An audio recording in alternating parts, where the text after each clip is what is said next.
بادشاہ وقت نے اپنے خاص وزیر سے پوچھا، یہ میرے نوکر مجھ سے کیسے خوش پاس پھرتے ہیں جبکہ ان کے پاس کچھ نہیں، میرے پاس کمی کسی چیز کی نہیں۔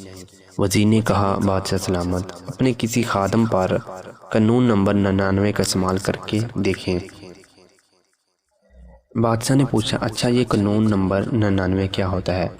وزیر نے کہا، بادشاہ سلامت، ایک سراہی میں 99 درہم ڈال کر سراہی پر لکھیے، اس میں تمہارے لیے 100 درہم ہدیہ ہے۔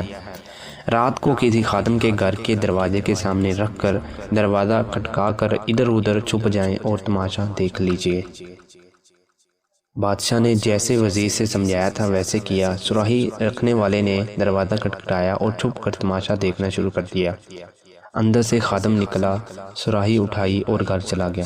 درہم گنے تو 99 نکلے جبکہ سراہی پر لکھا 100 درہم تھا۔ سوچا یقیناً ایک درہم کہیں باہر گرا پڑا ہوگا۔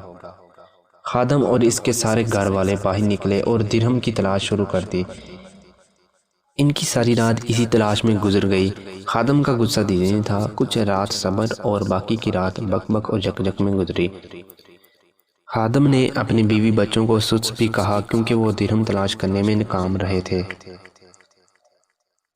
دوسرے دن یہ ملازم محل میں کام کرنے گیا تو اس کا مزاج عجیب، آنکھوں سے چکراتے، کام سے جھنجھلاہٹ اور شکل پر افسردگی عیاں تھی۔ بادشاہ سمجھ گیا کہ 99 کا قانون کیا ہوا کرتا ہے۔ لوگ ان 99 نعمتوں کو بھول جاتے ہیں جو اللہ تبارک تعالیٰ نے انہیں عطا فرمائی ہوتی ہیں۔ ساری زندگی اس ایک نعمت کے حصول میں سرگرداں رہ کر گزار دیتے ہیں جو انہیں نہیں ملی ہوتی۔ یہ والی رہ گی، وہ رہ گی، نعمت بھی اللہ کی کسی حکمت کی وجہ سے رکی ہوئی ہوتی ہے۔ اسے عطا کر دینا اللہ کے لیے بڑا کام نہیں ہوا کرتا۔ لوگ اپنی اسی ایک نعمت کے لیے سرگرداں رہ کر اپنے پاس موجود 99 نعمتوں کی لذتوں سے محروم ہو چکے ہوتے ہیں۔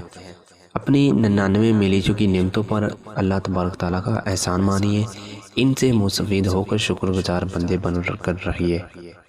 اللہ پاک ہمیں اپنے شکر گزار بندے بننے کی طاقت اور ہمت عطا فرمائے، آمین۔